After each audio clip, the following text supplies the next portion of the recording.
Life on the Mississippi by Mark Twain. Chapter 55. A Vendetta and Other Things. During my 3 days' stay in the town, I woke up every morning with the impression that I was a boy, for in my dreams the faces were all young again, and looked as they had looked in the old times. But I went to bed 100 years old every night, for meantime I had been seeing those faces as they are now. Of course I suffered some surprises along at first, before I had become adjusted to the changed state of things. I met young ladies who did not seem to have changed at all, but they turned out to be the daughters of the young ladies I had in mind, sometimes their granddaughters. When you are told that a stranger of 50 is a grandmother, there is nothing surprising about it. But if, on the contrary, she is a person whom you knew as a little girl, it seems impossible. You say to yourself, how can a little girl be a grandmother? It takes some little time to accept and realize the fact that while you have been growing old, your friends have not been standing still in that matter. I noticed that the greatest changes observable were with the women, not the men. I saw men whom 30 years had changed but slightly, but their wives had grown old. These were good women. It is very wearing to be good. There was a saddler whom I wished to see, but he was gone, dead these many years, they said.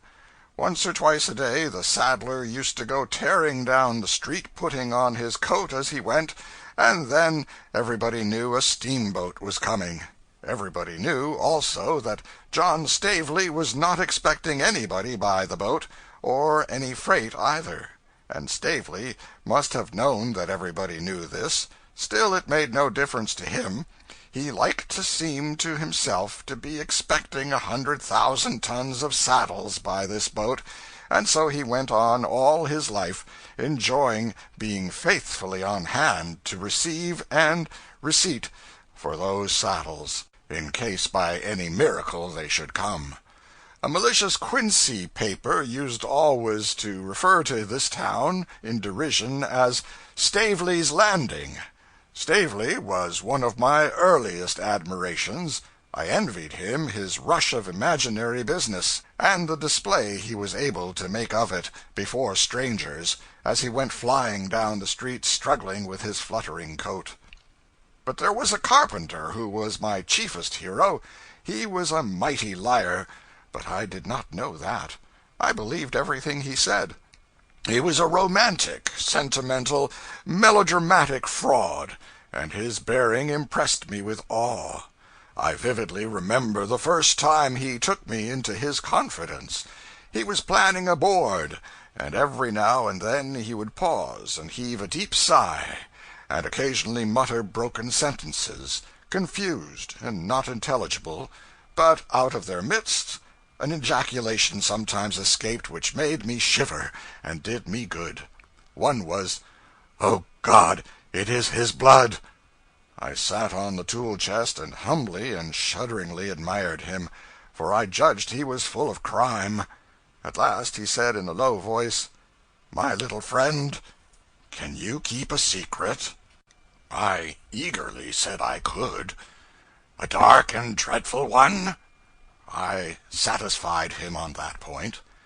"Then I will tell you some passages in my history, for, oh, I must relieve my burdened soul, or I shall die." He cautioned me once more to be as silent as the grave. Then he told me he was a red-handed murderer.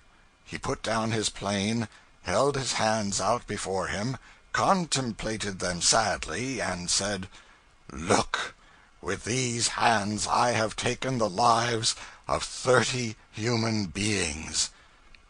The effect which this had upon me was an inspiration to him, and he turned himself loose upon his subject with interest and energy. He left generalizing and went into details, began with his first murder, described it, told what measures he had taken to avert suspicion, then passed to his second homicide, his third, his fourth, and so on. He had always done his murders with a bowie knife, and he made all my hairs rise by suddenly snatching it out and showing it to me. At the end of this first seance, I went home with 6 of his fearful secrets among my freightage, and found them a great help to my dreams, which had been sluggish for a while back. I sought him again and again on my Saturday holidays. In fact, I spent the summer with him, all of which was valuable to me. His fascinations never diminished, for he threw something fresh and stirring in the way of horror into each successive murder. He always gave names, dates, places, everything. This, by and by, enabled me to note 2 things: that he had killed his victims in every quarter of the globe, and that these victims were always named Lynch. The destruction of the Lynches went serenely on, Saturday after Saturday, until the original 30 had multiplied to 60, and more to be heard from yet. Then my curiosity got the better of my timidity, and I asked how it happened that these justly punished persons all bore the same name. My hero said he had never divulged that dark secret to any living being, but felt that he could trust me, and therefore he would lay bare before me the story of his sad and blighted life. He had loved one too fair for earth, and she had reciprocated with all the sweet affection of her pure and noble nature. But he had a rival, a base hireling named Archibald Lynch, who said the girl should be his, or he would dye his hands in her heart's best blood. The carpenter, innocent and happy in love's young dream, gave no weight to the threat, but led his golden-haired darling to the altar, and there the 2 were made one. There also, just as the minister's hands were stretched in blessing over their heads, the fell deed was done with a knife, and the bride fell a corpse at her husband's feet. And what did the husband do? He plucked forth that knife, and kneeling by the body of his lost one, swore to consecrate his life to the extermination of all the human scum that bear the hated name of Lynch. That was it. He had been hunting down the Lynches and slaughtering them from that day to this, 20 years. He had always used that same consecrated knife. With it he had murdered his long array of Lynches, and with it he had left upon the forehead of each victim a peculiar mark, a cross, deeply incised. Said he, "The cross of the mysterious avenger is known in Europe, in America, in China, in Siam, in the tropics, in the polar seas, in the deserts of Asia, in all the earth. Wherever in the uttermost parts of the globe a Lynch has penetrated, there has the mysterious cross been seen, and those who have seen it have shuddered and said, 'It is his mark. He has been here.' You have heard of the mysterious avenger. Look upon him, for before you stands no less a person. But beware, breathe not a word to any soul. Be silent and wait. Some morning this town will flock aghast to view a gory corpse. On its brow will be seen the awful sign, and men will tremble and whisper, 'He has been here. It is the mysterious avenger's mark.' You will come here, but I shall have vanished. You will see me no more." This ass had been reading the Gibbeneno, no doubt, and had had his poor romantic head turned by it, but as I had not yet seen the book then, I took his inventions for truth, and did not suspect that he was a plagiarist. However, we had a Lynch living in the town, and the more I reflected upon his impending doom, the more I could not sleep. It seemed my plain duty to save him, and a still plainer and more important duty to get some sleep for myself. So at last I ventured to go to Mr. Lynch and tell him what was about to happen to him, under strict secrecy. I advised him to fly, and certainly expected him to do it, but he laughed at me, and he did not stop there.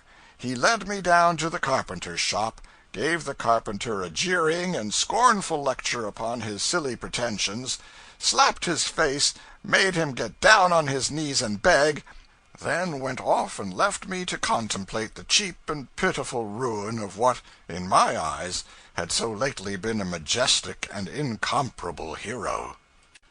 The carpenter blustered, flourished his knife, and doomed this Lynch in his usual volcanic style, the size of his fateful words undiminished. But it was all wasted upon me. He was a hero to me no longer, but only a poor, foolish, exposed humbug. I was ashamed of him, and ashamed of myself. I took no further interest in him, and never went to his shop any more. He was a heavy loss to me, for he was the greatest hero I had ever known. The fellow must have had some talent, for some of his imaginary murders were so vividly and dramatically described that I remember all their details yet. The people of Hannibal are not more changed than is the town.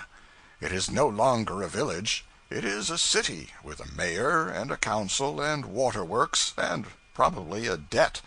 It has 15,000 people, is a thriving and energetic place, and is paved like the rest of the West and South, where a well-paved street and a good sidewalk are things so seldom seen that one doubts them when he does see them. The customary half-dozen railways center in Hannibal now, and there is a new depot which cost $100,000. In my time the town had no specialty and no commercial grandeur. The daily packet usually landed a passenger and bought a catfish, and took away another passenger and a hatful of freight. But now a huge commerce in lumber has grown up, and a large miscellaneous commerce is one of the results. A deal of money changes hands there now.